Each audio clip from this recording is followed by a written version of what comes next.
Hey guys, it's John at Goose Creek Cycle, and today we are going to look at the differences between cassettes and freewheels. Get this question a lot because unless you've actually played with it, it's kind of hard sometimes to tell with what you have on your bike. And the easiest way to kind of identify these things is to first look at them off the bike. So in a freewheel, what you have is a gear cluster, all one piece, with the ratcheting mechanism inside it so that it can freewheel. And this whole unit screws onto your bike. So when you're looking at the bike, you'll have an axle through here, and you have this sort of big hole in here where you're looking in. So you can kind of see the freewheel, that it's a freewheel by that end, by this part right here, rather than the gear clusters. On a cassette, they're using a lock ring. So this lock ring is what you'll see. It's kind of out of focus here. But if you see that lock ring, then you've got a cassette rather than a freewheel. So when we look at these, the the cassette, you'll see is all a bunch of individual cogs that are going to thread onto a hub. And on your free hub body, your ratcheting mechanism is actually built into the wheel. This is your free hub body. It's attached to the wheel. They're replaceable, but generally you don't have to. You leave them right there. Okay, and then you just slide the cogs onto the spline. Whereas on a free wheel, your wheel looks like this, and you have threads right here that the whole unit will thread right on there and screw on. Okay, so what that means, and why is one better than the other, is if you look at this, that means that the bearings for this wheel sit right here under these threads. The axle attaches here, so you have this whole distance between where the frame attaches and where the bearings are, that you have a lot of leverage. So if you take an impact on your frame and it hits here, you're likely to use all this leverage to bend the axle. And when that axle is bent, it wobbles and loosens up your bearings, can just eventually destroy your whole hub, but at the very least you've got to get a new axle. Which is not extremely expensive, it's just time consuming, and usually you end up buying a new wheel. On a cassette, the bearings for this wheel are right here, and the attachment for the frame is right here. So this very small distance between the bearing and the frame attachment means that if you put an impact on this, you hit a curb or whatever, you're much less likely to bend your axle if you're using a cassette.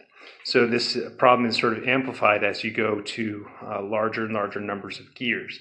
So the old single-speed freewheels, no worries, because this whole unit is very small. It doesn't, it's almost unworkable to put it on there. But if you were on a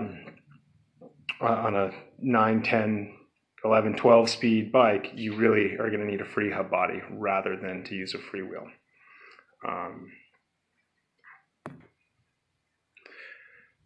So for installation removal of these things, this is what a cassette looks like when it's on the wheel.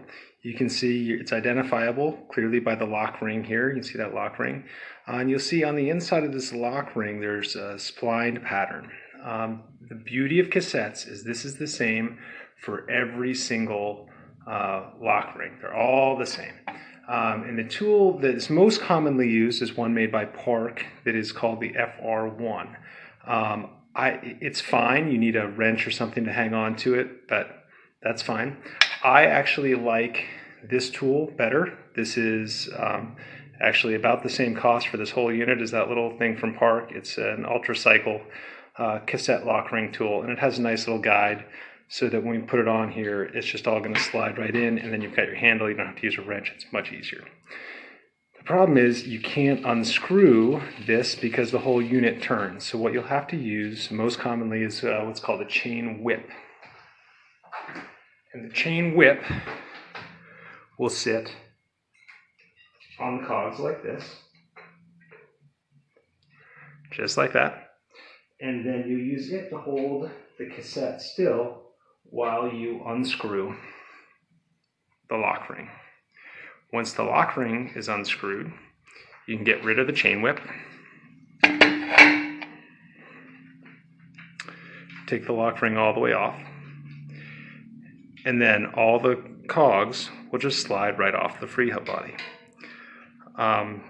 To put it on, you can reverse the process, except for now you don't actually need the chain whip. Again, with this tool I have a nice little guide, so I'm less likely to cross thread anything, but I can just get it, make sure I don't cross thread, but go right on. It'll tighten up, and this doesn't have to be super tight. You just feel it start to click as it engages, and get a couple clicks in.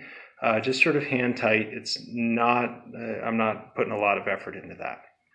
But there it is, and then you always want to make sure that there's no wobble back and forth. If there's wobble back and forth in this between the rings, then you probably will need an extra space, or it's just not fitting correctly on the Freewheel body for some reason. But make sure you don't have that there, and then you're good to go. On Freewheels, we get a little bit trickier here because there's a lot of different spline patterns, and they're very hard to see, but they're in here. The most common one looks like this, and this is a Park FR, which one is this? This is the FR1, and I think I said FR1 earlier. Use the FR7 for the Cassettes, FR1 for the Freewheels from Park. But there are a huge number of different styles.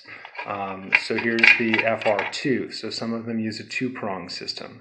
There's a 4-prong one. There's some that mount on the outside. There's a huge variety of these. So selecting the one, and then some Schwinn's use this old pattern. It's just they're all different, and you're going to have to depend on your cassette on what you're going to use to take them off. So in this case, as with most geared ones, this is an FR1, and that tool will slide right on here. Because the ratchet mechanism is in the gear cluster itself, we don't need a chain whip for a Freewheel.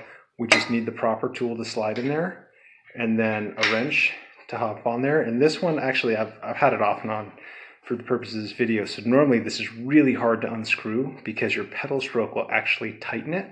So you want to get on a nice soft surface, and you may have to really just torque on this thing. So usually put your tire on a soft surface where I'm not going hard. I don't really care about this rim. It doesn't matter. But then unscrew this, righty-tighty, lefty-loosey, and then you pull the whole thing off.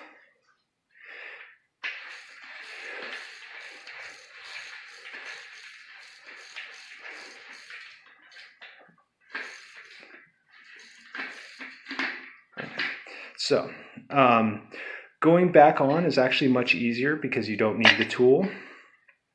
You can just slide it on. Make sure you don't cross thread it again. It should spin easily on there until it stops, okay?